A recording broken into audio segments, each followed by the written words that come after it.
Aujourd'hui, à Trois filles le matin, on s'interroge sur les réalités et les difficultés d'une femme chrétienne célibataire.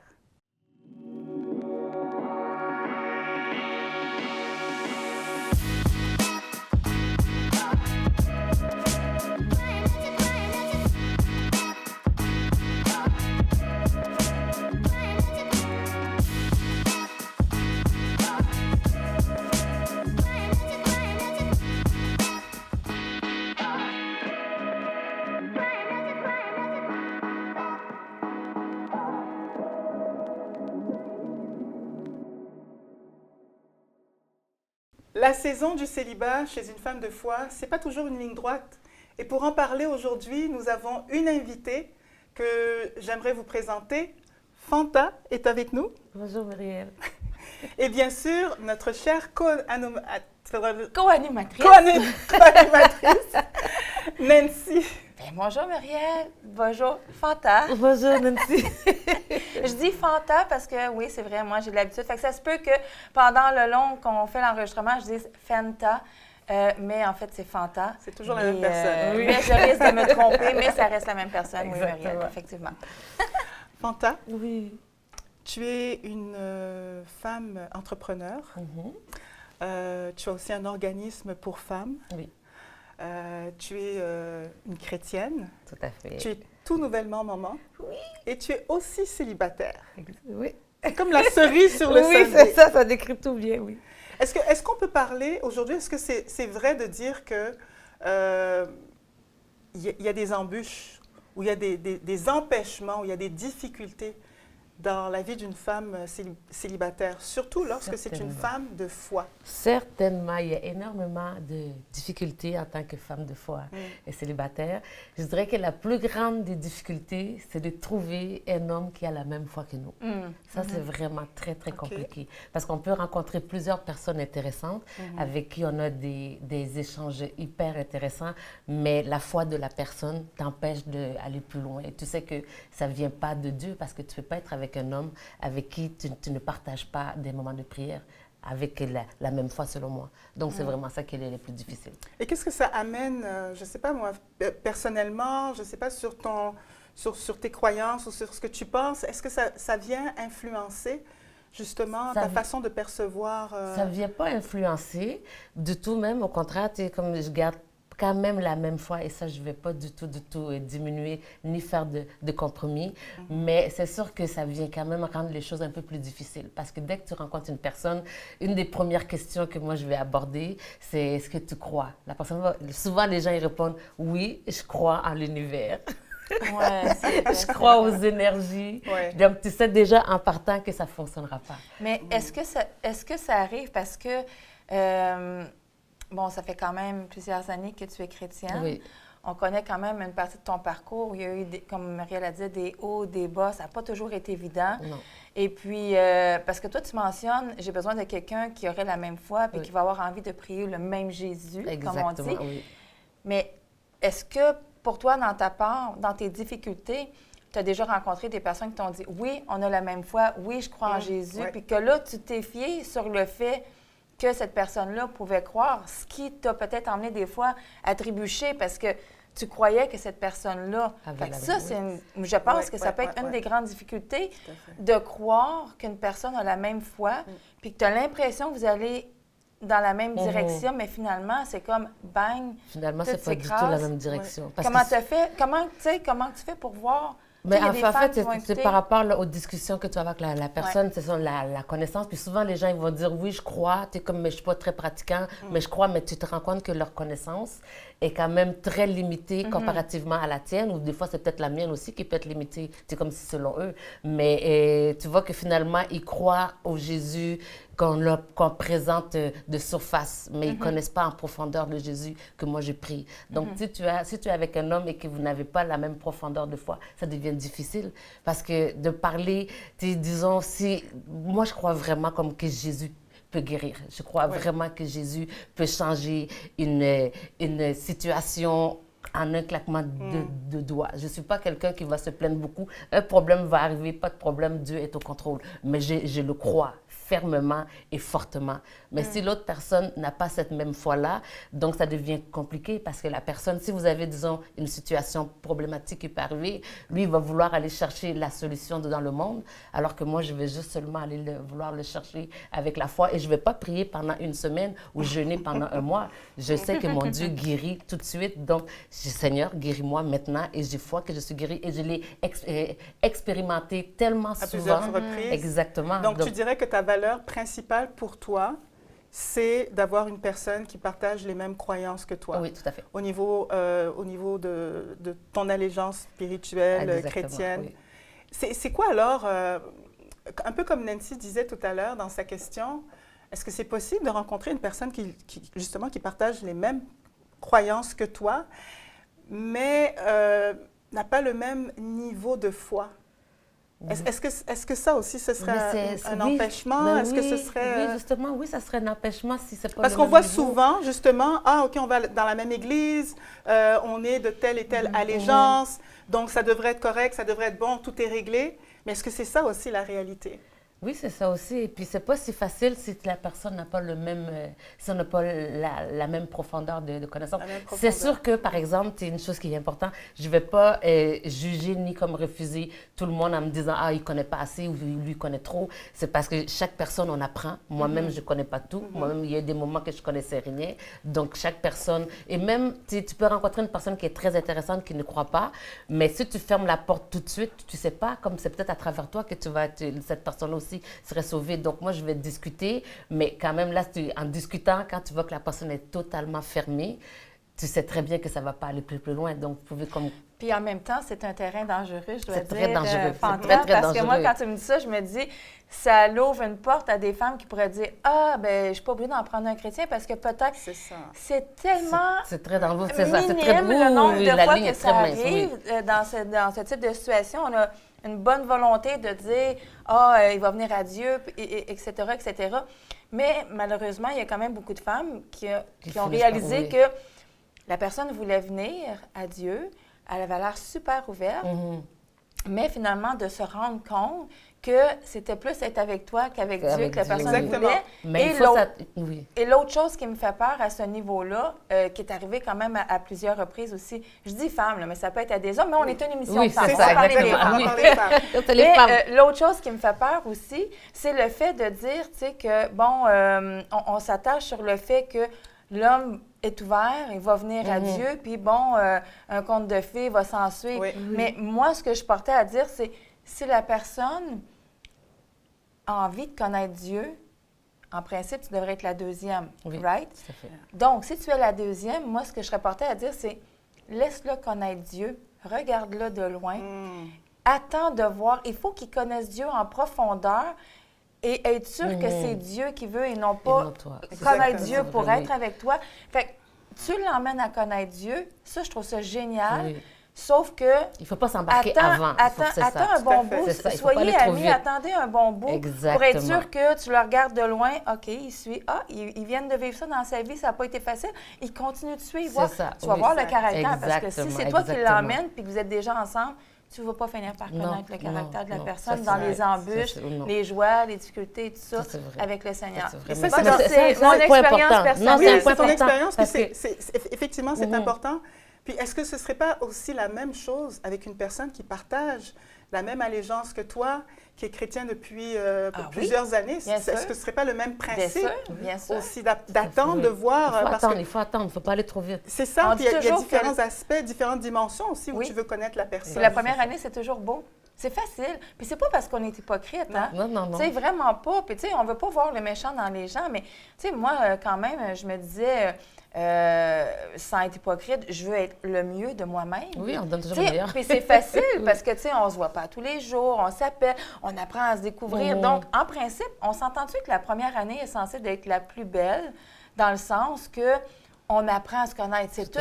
Wow, c'est tout. Tu sais, fait que si déjà dans les premiers mois, là, il y a des embûches, ça va pas bien, j'aime pas ci, j'aime pas ça. Non, là, c'est comme, regarde, c'est ça. Imagine-toi quand vous allez être à l'aise, tu sais. Puis après ça, je me dis, après la première année, souvent, tu sais, je dis première année, ça peut être, c'est... Oui, les premiers mois, les premiers temps. C'est plus ou moins pour tout le monde la même chose, mais je me dis, mais après un an, mettons même après 6 mois, Mais le naturel commence. Fait que là, si j'aime pas telle affaire, je vais commencer à dire, si je suis une personne, là, je mets ça à l'extrême, c'est pas mon cas en passant, là, mais si je suis une traîneuse, là, tu sais, j'aime ça de traîner mes affaires à la maison, mais jamais quand il va venir à la maison, dans les débuts, il va voir, mais s'il arrive à l'improviste, là, après 6 mois, à un moment donné, si c'était pas toi, naturellement, de toujours tout ramasser, bien, il y a des chances qu'il voit que, peut-être qu'elle se ramasse moins. Est-ce que ça te dérange? Est-ce que ça te dérange pas? Tu vois, à un moment donné, il faut que tu arrives à un stade où tu sois capable de voir les gens à leur naturel et se fier sur les gens qui t'aiment beaucoup et qui veulent ton bien. Écoute ce qu'ils ont à dire aussi, parce que eux, des fois, ils n'ont pas les mêmes lunettes roses, puis ils voient des choses que tu ne vois pas. C'est vrai. Puis, j'aimerais aussi te demander, Fanta, en fait, je pose la question, mesdames, est-ce qu'il y a une difficulté à concilier justement ces valeurs chrétiennes avec le temps d'attente? Parce que dans tout ça, ton désir à toi, c'est de te marier. Oui. Mon désir à moi, avant de me marier, c'était de me marier. Oui. Je pense que c'est le désir de bien des femmes. C'est le désir de bien des femmes et c'est un désir sain, c'est un désir naturel. Je sais qu'on est dans une société il y a un discours qui commence à monter que le célibat, c'est pas une prison, le célibat, c'est pas une deuxième classe de citoyens et j'y crois, je crois sincèrement que le célibat n'est pas quand on est célibataire, on n'est pas dans une deuxième classe de citoyens, mais il y a aussi cet aspect où il y a comme un discours qui monte et qui vient faire la promotion du célibat en tant que tel. Bon, j'ai rien contre ça parce que je pense qu'une femme qui veut être célibataire, qui décide d'être célibataire, non pas basée sur ses peurs ou sur les mauvaises relations, non pas comme pour éviter d'avoir d'autres mauvaises relations, mais qui décide, ben écoute, moi, pour cette saison-là, je vais être célibataire. Mais ma question, c'est, quelle que soit la position, la décision qu'on prend, sachant qu'il y a un désir qui est là de se marier, comment on gère ce temps d'attente tout en étant respectueuse de nos valeurs? Oui, ça c'est une très bonne question. Je pense que c'est ce qui crée des embûches. Oui, c'est ce qui crée beaucoup d'embûches. Personnellement, moi, ça a été ça qui a été le plus compliqué toute ma vie parce que je connais Chris depuis 2013-2012. Et puis, ben non, j'ai pas toujours respecté, j'ai pas toujours eu une vie de sanctification. Et puis, j'avais des hauts et des bas, je mets un pied derrière, un pied devant. C'est pas parce que tu le voulais pas. C'est pas du tout parce que je le voulais pas, c'est pas du tout parce que je le voulais pas. C'était que, justement, la plupart des hommes que je rencontrais n'avaient pas la même foi. Et j'avais ce désir là que peut-être ils allaient changer ou que peut-être que, donc, des fois, je tombais et puis je suis tombée. Et dernièrement, là, j'ai vraiment décidé, il y a un an et demi, que vraiment, c'est fini, je veux me consacrer. J'avais quelqu'un dans ma vie, il y avait la même foi que moi, mais tous les deux, on n'avait pas la vie de sanctification. Et la journée que j'ai décidé, OK, là, c'est terminé, c'est fini, je donne ma vie à Christ, je reprends la marche droite. Depuis ce jour-là, je n'ai connu aucun homme, rien du tout, mais j'ai eu un bébé. J'ai eu un bébé parce que j'ai quitté la personne et puis 6 mois après, je suis retournée voir le médecin pour juste un examen comme ça, un petit suivi. Et puis, il m'a appris que j'étais enceinte de plus de 6 mois. J'ai dit, mais c'est impossible que je sois enceinte. J'ai même fait des prises de sang. 6 mois? J'ai même fait les prises de sang avec vous. Donc, vous avez dit qu'il n'y avait pas d'hormones de grossesse, qu'il n'y avait rien. Incroyable. Et là, boum, la grossesse. Donc là, qu'est-ce que je fais? C'est évident que je vais le garder. C'était mon rêve d'avoir un enfant. Un héritier. Un héritier. Je l'appelle affectueusement l'héritier. Mon héritier. Et puis maintenant, l'héritier est là, mais ma marche n'a pas changé. Quand j'ai rappelé le papa pour la visée, il n'était pas content. Je pense qu'il désirait revenir, mais non, je ne reviens pas. Je ne reviens pas dans ces conditions-là. C'est que, puis moi, je lui avais dit, c'est soit on marche droit avec Christ, ou bien on se quitte. On marche droit, il y a un mariage là-dedans. C'est ça. Quand je dis on marche droit jusqu'à la gare. Oui, c'est ça, exactement. Donc, Fanta, il y a une décision que tu as prise. Et oui, vraiment, une décision que j'ai prise. Mais c'est Dieu vraiment qui m'a... En fait, ça faisait plusieurs semaines, moi, que Dieu me parlait, mais je ne voulais pas l'écouter. Et tu m'en avais parlé de cette décision à un moment donné. Oui. Tu m'avais dit, OK, ça y est, à partir de... Oui. Je pense que c'était l'année passée. Oui. L'année passée, tu avais pris une décision, puis tu avais dit que c'était terminé et tout. Que tu mettais, en fait, tu remettais toutes tes espérances, ton désir entre les mains du Seigneur et tu voulais vraiment marcher cette voie que lui, il allait tracer pour toi. Je voulais vraiment. Et ça a changé toute chose. Ça a vraiment tout changé. Ça a tout changé parce que quand j'ai pris cette décision-là, Dieu a ouvert tellement de portes dans ma vie, Incroyable. tellement de bénédictions, mais surtout le sentiment de bien-être, le sentiment de se coucher et aucune culpabilité. Ah oui, aucune ça, culpabilité parce que même chaque fois qu'on tombe... Parle-moi de ça, c'est ça. Parle-moi de cette parce que chaque fois qu'on tombe, quand tu connais Christ, quand tu tombes, tu as toujours cette culpabilité qui devient tellement intense, qui est tellement fort. Mais très souvent, on va tout faire pour la calmer, exactement. Ouais. Ça me fait vraiment penser la façon que je faisais ça. C'est comme lorsque je suis en voiture, que l'auto, elle fait du bruit, je lève le volume. Pour pas entendre le bruit. Qui fait ça? Qui fait ça? C'est comme ça que je faisais avec Chris. Je changeais de sujet, je changeais de choses, mes pensées pour éviter parce que j'étais quand même bien dedans ça.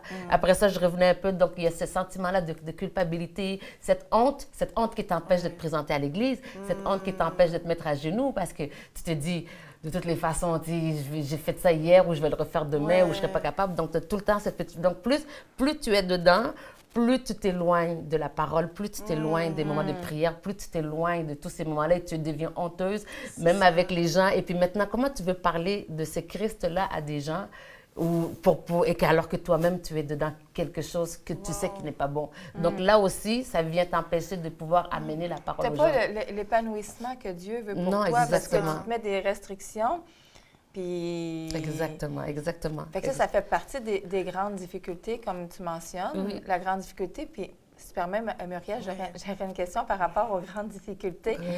Est-ce que tu peux, en fait, nous dire... Parce qu'il y a sûrement des femmes qui écoutent aussi, puis, bon, tu as trébuché, tu as espéré, tu as cru en Dieu, mais des fois, tu as fait ton propre chemin toi-même parce que tu voulais rencontrer quelqu'un, on va dire comme ça, coûte que coûte. Puis là, tu as dit, OK, depuis 1 an et demi, bon, maintenant, tu sais, moi, j'aimerais ça savoir, là, la journée que tu as dit « enough is enough », parce qu'il y a des femmes qui écoutent, qui vont dire « j'ai envie, moi aussi, que ça arrête, mais je trouve ça dur ». Qu'est-ce qui a fait une méchante différence pour dire « je me tiens » puis que tu as réussi aujourd'hui à tenir? En fait, là, c'est que le Seigneur m'a dit dans mon cœur, là, précisément, moi, la dernière fois que j'ai connu, on était le 23 décembre, et puis, tu sais, ça faisait quelques mois, là, parce que moi, à chaque année, à Noël, le 31, je prépare un bilan. Le 1er, j'écris c'est quoi mes objectifs, puis je le fais le 1er janvier et le 1er juillet. Donc, ça a fonctionné pour le travail, en tout cas. Oui, vraiment. Je le fais tout le temps. Et là, j'étais en train, vers fin décembre, je commençais à préparer mon bilan, puis à préparer mes objectifs pour les 6 prochains mois. Et là, ça me revenait. Là, Dieu me parlait, reviens à moi, j'ai un plan meilleur pour toi, reviens comme ça. Et là, à un moment donné, le 24 ou le 25 décembre, comme ça, Pile, il me dit, tu n'es pas une poubelle. Et là, je me suis dit, je ne suis pas une poubelle. Ça donne des frissons. Je ne suis pas une poubelle. Et là, c'était comme ça. Donc, le 26, 27, comme ça, j'ai appelé l'homme en question. Puis je lui ai dit, non, il faut qu'on se voit. Donc, il est venu, j'ai parlé, j'ai mis mes points, c'est comme ça, comme ça. Puis il était comme, non, mais on est bien comme ça. Pourquoi tu veux changer les choses? Moi aussi, je crois en Jésus. Dieu ne veut pas qu'on ait une vie sans plaisir. En tout cas, tu vois tous les grands discours comme ça. Et là, je l'ai regardé comme ça, puis j'ai dit, je ne suis pas une poubelle. Qu'est-ce que ça voulait dire? Qu'est-ce que c'est venu chercher chez toi? C'est pas une poubelle? Ou qu'est-ce que ça voulait dire? Je suis pas une poubelle, je suis pas une décharge, je suis pas un endroit qu'on vient juste avoir son plaisir et partir après. Je suis pas une poubelle. C'est vraiment la phrase que ça m'a dit. Puis c'est vrai que je suis pas une poubelle. Et là, je me suis regardée, puis je me suis trouvée tellement belle, je me suis trouvée intelligente, toutes des choses que je voyais plus en fait, parce que j'étais trop prise par toute cette culpabilité-là ou toute cette façon de vivre qui n'était pas selon Dieu. Et puis, je ne me suis pas une poubelle. J'ai de la valeur. Je suis fantastique. Et là, j'ai tellement pleuré parce que ma décision était prise, puis ça a été vraiment comme... Puis à chaque fois, parce que le garçon est très beau, hein?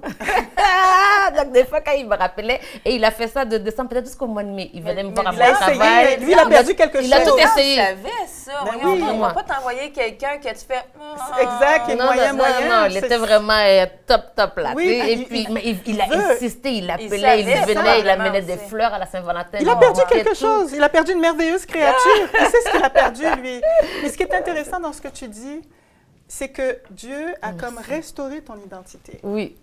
En te donnant cette parole-là, il est venu restaurer ton identité. Il l'a vraiment restauré. Wow! Donc vraiment, pour que tu puisses sortir de cette encluse, d'une certaine façon, où il y avait des raisonnements, est-ce que je vais trouver quelqu'un, le temps passe, peut-être même l'horloge biologique qui est là.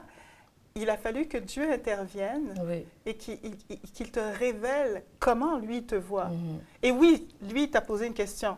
Enfin, il t'a dit quelque chose. Oui. Il t'a dit, tu n'es pas une poubelle. Ouais, je sais pas Mais une poubelle. si tu n'es pas une poubelle, c'est parce que tu es. C'est un vase d'honneur. Tu es un vase d'honneur. Exactement. Tu es une C'est merveilleuse ça. créature. Oui. Et ton âme l'a bien reconnu. Oui, il a vraiment reconnu. Et depuis ça, non, je suis fermée à toute relation qui ne vient pas de Dieu. Amen. Je suis prête, j'attendrai le temps que Dieu veut. J'espère que c'est quand même rapidement. Parce que mais si je dois attendre, j'attendrai. Je ne suis pas pressée. Je ne vais plus aller selon moi, mais je vais vraiment aller selon Dieu. Je vais, même si je rencontre des hommes avec qui je parle, on a des bonnes discussions, mais je sais que ce n'est pas de Dieu. Donc, ça va juste s'arrêter à là. Et puis, comme présentement, Dieu m'a donné tellement une bénédiction, j'aime dire que mon fils est l'enfant de la consolation. C'est l'enfant de la réconciliation aussi avec ma famille. C'est l'enfant de la réconciliation de moi et Dieu. Et puis, oui, c'est un enfant qui est venu hors mariage, mais c'est la plus belle bénédiction que Dieu pouvait me donner parce que maintenant, ma vie tourne évidemment autour de mon fils. Et puis, en plus, je ne vais pas laisser n'importe qui rentrer. Maintenant, dans ma vie, que j'ai un héritier, je veux dire, c'est un héritier, là, totalement, qui est là devant moi. Donc, ce n'est pas n'importe quel homme qui va venir. Je vais non seulement m'assurer qu'il soit chrétien, mais je vais m'assurer de ses valeurs. Je vais m'assurer de comment il voit l'éducation. Parce qu'il y a aussi que tu rencontres beaucoup d'hommes, à l'âge qu'on a, souvent les hommes, ils ont des enfants. Donc, leur façon d'éduquer leur enfant est très importante aussi parce que s'il doit être dans la vie de mon fils, la façon que lui va éduquer ses enfants va avoir un impact sur mon fils. Et moi, Dieu me donne une façon de faire avec le mien que je ne ferai pas je ne suis pas meilleure que n'importe qui, mais je sais que ce qu'il me dit de faire, c'est la chose appropriée pour mon fils et mais mon fils. Tu le fais. Moi, Fanta, ce qui me fait de la peine, puis ça, j'avais la larme à l'œil tantôt parce que, aussitôt, tu sais, quand j'avais des frissons, quand tu as dit que Dieu te dit « je ne suis pas une poubelle », moi, c'est venu me chercher. Parce que je me dis, pour que Dieu te dise ça, c'est parce que tu pensais que tu étais ça. Oui. Parce qu'il n'aurait pas sorti ce mot-là. Il aurait pu sortir « tu n'as pas confiance en moi » ou « parce que tu es une femme de peu de foi ». Mais non, ça me fait de la peine de savoir qu'il te dit ce mot-là parce que c'était ce mot-là qui était pour te faire réagir, toi. Puis je me dis, à quelque part, c'est sûrement qu'il y a d'autres femmes qui se sentent des poubelles, je peux pas mériter plus. Tu sais, là, j'ai tellement peut-être fait de choses ou je t'ai pas écouté avant. Pourquoi tu me donnerais quelqu'un de merveilleux alors que j'ai jamais été attentive à toi? Ou je voulais, mais pas vraiment, parce que, tu sais, il y en a qui vont dire « je veux », mais le péché est bon aussi. Tu sais, si le péché ne serait pas bon, personne qui le ferait, là. Maintenant, c'est un choix, fait que, qui t'a dit « tu n'es pas une poubelle », c'est parce que ça me dit que tu te voyais comme ça. Je me voyais vraiment comme ça. Maintenant que tu le dis, là, je me voyais vraiment. C'est la somme de toutes les condamnations, de toutes les hontes. Puis justement, le péché est bon, mais quand on répond au désir du péché, parce qu'il vient avec des désirs, avec des pulsions et tout, ben, on ne se retrouve plus là-dedans après. On se cherche, puis il y avait cette image de toi comme étant une poubelle. Et c'est un mensonge de l'ennemi, mais c'était là. C'est vraiment ça. Je me considérais vraiment comme une poubelle, que je ne valais pas plus que ça, une vieille poubelle sale. Et combien de femmes pensent ça d'elles-mêmes, tu sais, puis il manque plein d'opportunités. Je suis tellement contente que Dieu, quand même, t'ait dit ça à toi, parce que tu en avais besoin, parce que des fois, c'est rough. Oui, non, c'est très rough. Tu te rends compte que ça a donné mais tu vois, il me l'avait dit, moi, j'étais juste contente, puis là, tu viens de me faire réaliser que effectivement, quand je repense à ma vie entière, c'est exactement ça. Je pensais que j'étais une poubelle et que puis j'ai fait de l'auto-sabotage énormément. Donc, c'est ça, c'est vraiment ça. Ma soeur m'a dit ça il y a 2 semaines. Elle m'a dit, ton problème avec toi, c'est que tu fais de l'auto-sabotage chaque fois. Depuis que je suis née, dans le fond, depuis qu'on est ensemble. Que chaque fois qu'elle m'a vue comme si quelque chose de bien s'apprête à m'arriver, je vais l'auto-saboter.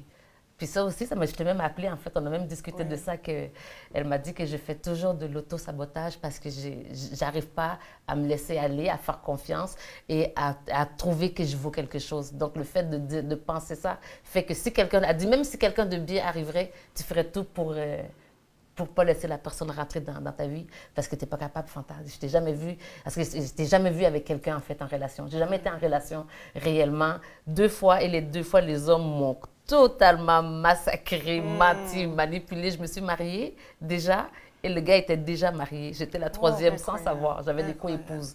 Donc, et l'autre, lui, il avait juste une double vie totalement. Mais on était ensemble, on vivait ensemble. Je n'ai jamais rien vu. Il était tellement bien. Il sortait pas, il faisait rien. Mais en fait, il y avait une double, triple vie. Même pas possible. Tu veux dire, tu peux même pas t'imaginer. Est-ce que tu peux dire, pour avoir vécu ça, est-ce que tu peux dire que tu n'avais pas totalement Dieu dans ta vie? Ah, j'avais pas du tout Dieu. J'avais pas du tout Dieu. Ce qui est rassurant aujourd'hui, c'est de savoir que tu lis ta Bible, tu pries, tu vas dans les églises, tu fais des rencontres avec d'autres femmes, mettons, dans le besoin et tout ça. Puis je me dis, à quelque part, Dieu peut te révéler. Oui, maintenant, oui. C'est pas pour toi. Oui. C'est ça. Oui, non, oui, peut-être ci, peut-être ça. Tu sais, d'écouter sa voix, c'est quand même rassurant. Oui. Puis en plus, ben, comme tu l'appelles si bien, mon héritier, c'est quelque chose que tu ne vas jamais saboter. Fait que moi, j'enlève ces paroles de mort là, dans toi. Parce que ça, c'est du passé. Tu as décidé il y a 1 an et demi de te remettre sur un chemin de ta destinée que Dieu avait déjà préparé pour toi. Ça a été plus long, mais gars, t'es revenu, c'est ça qui est important. Oui, je suis vraiment bien revenue même. Et puis, je me dis que la prochaine personne que Dieu va te faire vraiment sentir dans ton cœur que c'est la personne pour toi, bien, je prie que cette personne-là, dans le fond, tu ne sabotes pas parce que tu n'es plus cette personne-là. Tu vas prendre confiance parce que c'est Dieu qui va avoir fait un chemin pour toi en avant. Puis je pense que ton petit garçon, qui va être un beau jeune homme, bien, il va t'emmener. Tu sais, si tu avais eu une fille, tu sais, je parle comme ça, là. Moi, je ne suis pas prophète à rien, mais je veux dire, si tu avais eu une fille, peut-être que le fait que tu me dis que tu n'as jamais été vraiment avec un homme, puis tu arrivais toujours à saboter, puis le fait que tu aurais eu une fille, peut-être ça aurait été différent, mais le fait que c'est un garçon que tu as quand même eu, tu vas apprendre à aimer le jeune garçon avant d'aimer l'homme. C'est vrai. C'est très vrai. Voilà. C'est très vrai. Est-ce qu'il n'y a pas souvent, justement, dans la vie de célibataire, cette peur d'aimer? Oui. Cette peur d'aimer, cette peur de faire confiance à cause des blessures, à cause des expériences, des mauvaises expériences. Puis cette peur d'aimer fait en sorte que on s'éloigne même de Dieu, parce que Dieu est amour. Ben oui. Il est on amour. n'y croit pas souvent. On n'y croit pas. Il veut qu'on reçoive son amour. Justement parce qu'il connaît les blessures de manque d'amour et les mécanismes de défense qu'on a développés par rapport à ça. C'est vrai, c'est vrai. Non, c'est vrai. C'est vraiment une grande peur. On a peur d'aimer, on a peur de se laisser aller, en fait. Parce que aimer, c'est se donner à quelqu'un. C'est se donner, puis se donner, tu as peur que la personne te reçoive mal ou te rattrape probablement mal. Que tu dis, si moi, je me sens comme une poubelle, donc j'ai vraiment de la misère à m'aimer, comment lui peut m'aimer si moi, je ne l'aime pas? C'est ça. Et il y a la comparaison. Tu te compares avec les autres femmes. Peu importe comment on peut dire que tu es jolie, tu es intelligente, tu es comme ça.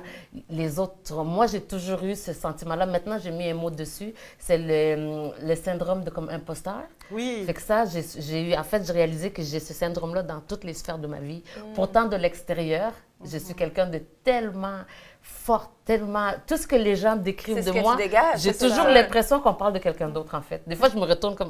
C'est moi? Ah, ouais, OK, cool. Mais... Non, c'est pas moi, tu sais. Mais maintenant, je suis en train d'apprendre à m'approprier ce que les gens voient chez moi. Donc, petit à petit, et c'est vraiment très différent parce que même dans mon entreprise, j'ai toujours eu l'impression que tous les autres salons sont plus beaux que le mien. Tous les autres salons sont plus que moi. Toutes les autres femmes d'affaires sont... Elle, c'est une vraie femme d'affaires. Moi, je fais les affaires. Mais pourtant, cette semaine, je pensais, hey, je suis quand même allée en Chine plusieurs fois. J'ai fait ci, j'ai fait ça. Puis là, je suis comme, ben c'est pas si pire. Mais encore là, j'ai eu le sentiment, j'ai encore ce syndrome d'imposteur. Que petit à petit, je travaille, comme je disais. Donc oui, pour répondre à la question, on a vraiment très peur de faire confiance. On a très peur d'aimer. Parce qu'aimer, c'est se donner, c'est faire confiance. Puis c'est se valoriser aussi. Parce que se laisser aimer, c'est reconnaître la valeur qu'on a et c'est reconnaître le fait que quelqu'un peut nous aimer. Et aujourd'hui, tu as décidé d'y adhérer. D'y adhérer. Oui, j'y adhère vraiment, petit à petit. Donc, je reconnais la valeur. Quand on me fait un compliment, je le prends, je le reçois et je le ressens aussi. T'appartiens. Donc, ouais. Muriel, comment de la fin? Est-ce que tu as une dernière question pour terminer, dans le fond, parce que... Ben, moi, j'ai une question at large. Okay. J'ai une question pour tous, parce que tu vis une saison, tu es toujours dans ta saison de célibataire. Oui. La température a changé, mais tu es toujours dans ta saison d'attente.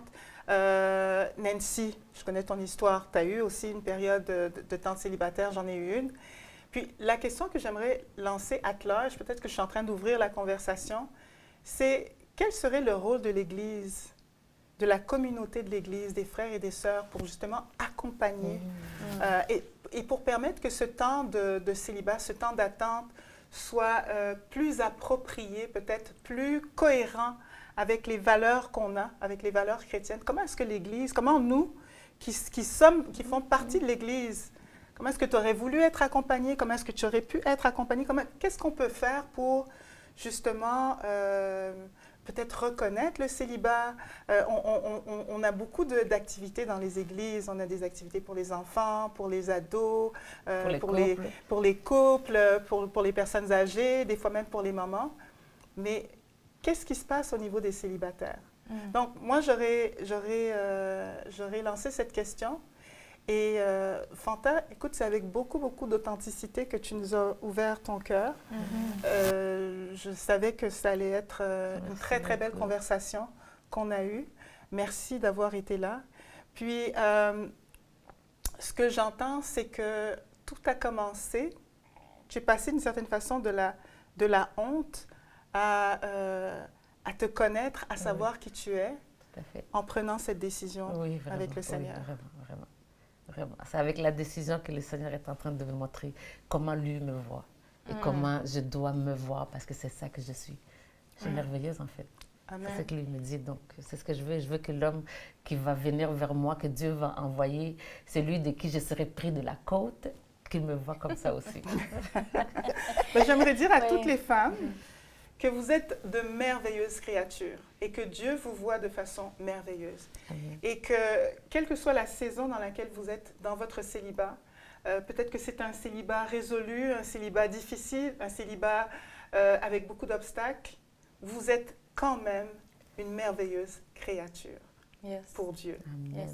Puis moi, écoute, pour conclure sur ta question, dans le fond, ce que je dirais, selon moi, parce que j'écoute Fanta dans tout ce qu'elle dit, puis je pense que les églises devraient, je dis les églises, les rencontres maison, les personnes souvent qui vont apporter une parole, devraient emmener justement les difficultés, mais comment s'accrocher, puis comment Dieu veut être là dans ton célibat pour t'encourager. Parce que souvent, on va parler du célibat, on va faire des blagues et tout ça, mais c'est quand même quelque chose qui est vécu par les femmes et par les hommes, avec des fois des difficultés, parce que, bon, des fois, on est rendu 30, 40 ans, puis on voudrait bien, à un moment donné, avoir une bonne personne. Fait que, tu sais, je pense que c'est beau que les églises, les rencontres, encouragent les gens et tout ça, mais en même temps, d'arriver avec des paroles un peu plus sérieuses, de dire, vous allez vivre des difficultés, mais il y a des solutions. Tout à fait d'accord. Donner, dans le fond, la possibilité aux personnes qui sont célibataires d'avoir la possibilité de venir parler avec des personnes. Se confier.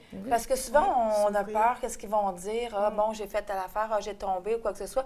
Mais tu sais, c'est difficile d'aller dire ça des fois à des pasteurs, des hauts placés ou quoi que ce soit. On va-tu se faire bencher, on va-tu ci, on va-tu ça. Mais moi, d'arriver et avoir ce serait important qu'il y ait un climat de confiance pour que ces personnes-là qui vivent ces difficultés-là soient capables d'en parler ouvertement, sans jugement, puis qu'on puisse justement, OK, toi, tu as besoin, tout le temps que tu as fait, mettons, des embûches ou quoi que ce soit, puis que tu as trébuché, j'aurais aimé que tu sois capable de le dire à quelqu'un pour qu'il y ait quelqu'un qui t'accompagne. Même mes amis chrétiens, je ne pouvais même pas en parler. Mais c'est ça. Parce qu'ils donnent tous l'impression qu'ils sont chrétiens si parfaits. Toi, tu as l'impression que tu... Mais on a tous nos difficultés, Fanta, puis c'est ça que les gens, il faut qu'ils réalisent. Donc, à la maison, je vous le dis, si vous avez des difficultés, essayez de trouver quelqu'un dans votre entourage. Appelez chez Théovox. On est 3 femmes ici, dans le fond, qui n'ont aucun jugement. Appelez chez Théovox. Textez-nous, écrivez-nous, c'est-à-dire à info@commercialtheovox.tv. Vous avez des questions, vous avez des difficultés, vous avez besoin d'accompagnement. Écoutez, on est là pour vous. On n'est pas juste là pour faire une entrevue, mais vraiment là pour aider les femmes qui en ont besoin et qui veulent un accompagnement. Sur ça, merci. On se revoit dans 2 semaines. Merci, Fanta. Merci beaucoup, Nancy. Merci Nancy.